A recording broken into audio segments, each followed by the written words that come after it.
Gadis ini merasa heran bro, karena sudah 3 bulan dia tidak pulang kampung. Tiba-tiba dia melihat desanya maju dengan pesat. Ayahnya pun mengatakan seorang pria kaya datang ke sini dan mengadopsi desa kita. Dia sudah bekerja siang dan malam tanpa mengedipkan mata untuk mengembangkan desa kita. Si gadis pun berpikir bro, dan dia pun disuruh ibunya makan siang. Dan ketika abang tampan masuk ke rumahnya, gadis itu sangat terkejut melihatnya bro. Seakan-akan dia tak percaya kalau yang melakukan semua ini adalah Bang Tampan. Kemudian Bang Tampan pun ikut duduk juga persis di depan gadis itu bro. Lalu ayah gadis itu memperkenalkannya. Mereka berdua pun hanya diam dan saling menatap. Ayahnya pun mengatakan laki-laki inilah yang melakukan segalanya. Dia adalah teman Aparo. Tiba-tiba Aparo bicara, mereka sudah saling mengenal. Bang Tampan dan gadis itu pun jadi bingung mendengarnya. Serta kedua orang tua gadis itu pun merasa heran melihat mereka. Dan beberapa saat kemudian gadis itu mendatangi Bang Tampan. Dia bertanya, apa semua ini? Kenapa kau datang ke sini? Dengan santai Bang Tampan menjawab, ini juga kampung saya kan? Oh, Anda tidak tahu mempunyai sebuah desa sebelum saya sampaikan. Dan tiba-tiba sekarang sudah menjadi desamu ya. Bagi Anda dan keluarga Anda itu selalu bisnis. Kau mencintaiku saat aku menolakmu, kau datang kemari dan mendekati keluargaku. Anda tahu kelemahan mereka adalah desa dan Anda berinvestasi di dalamnya. Anda pikir mereka akan jatuh cinta kepada Anda dan membuat saya menikah dengan Anda. Itu rencanamu kan? Itu tak akan pernah terjadi. Investasi Anda di desa ini semuanya sia-sia. Sebelum terlambat, pergilah segera mungkin. Dan sambil mengatakan Anda bisa menghemat saldo Anda, gadis itu pun langsung pergi bro.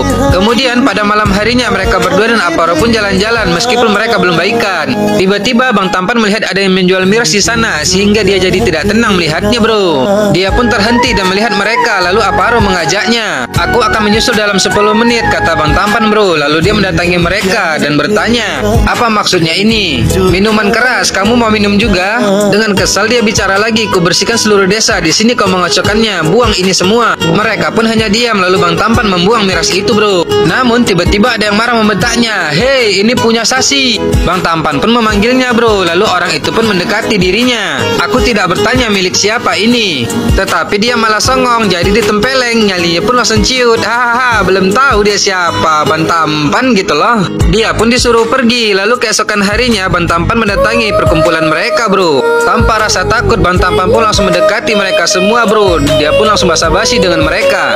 Dan kocaknya dia pun malah minta selfie kepada salah satu orang di situ bro. Adik sang menteri yang melihatnya pun hanya tersenyum. Lalu dia mengatakan, semalam kau berkelahi dengan anak buahku.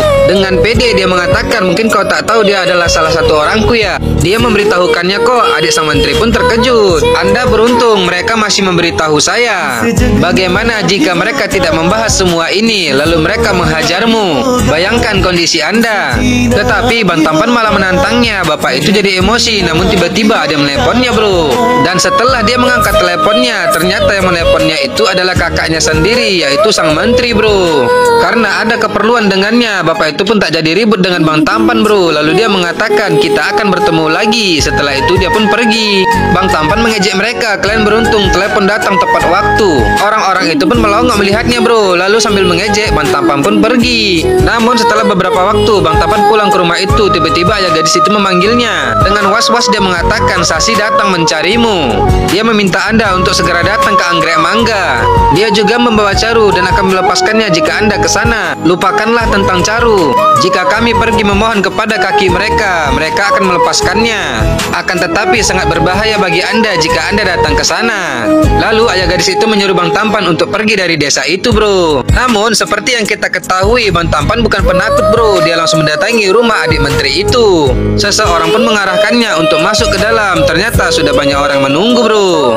Dengan santai dia menggoyat sepedanya, tetapi orang-orang itu mengikutinya. Namun Bang Tampan tidak gentar, dia masih tetap senyum saja bro. Wow, amazing bro, nyali pria sejati nih. Hahaha. Dan ketika Bang Tampan sudah sampai ke tempat mereka, kemudian sang menteri itu pun melihatnya. Tetapi dia terkejut bro, karena jumpa lagi dengan Abang Tampan. Lalu adiknya pun mengatakan dialah satu-satunya. Wadidaw, bakalan seru nih bro. Ikuti cerita selanjutnya ya.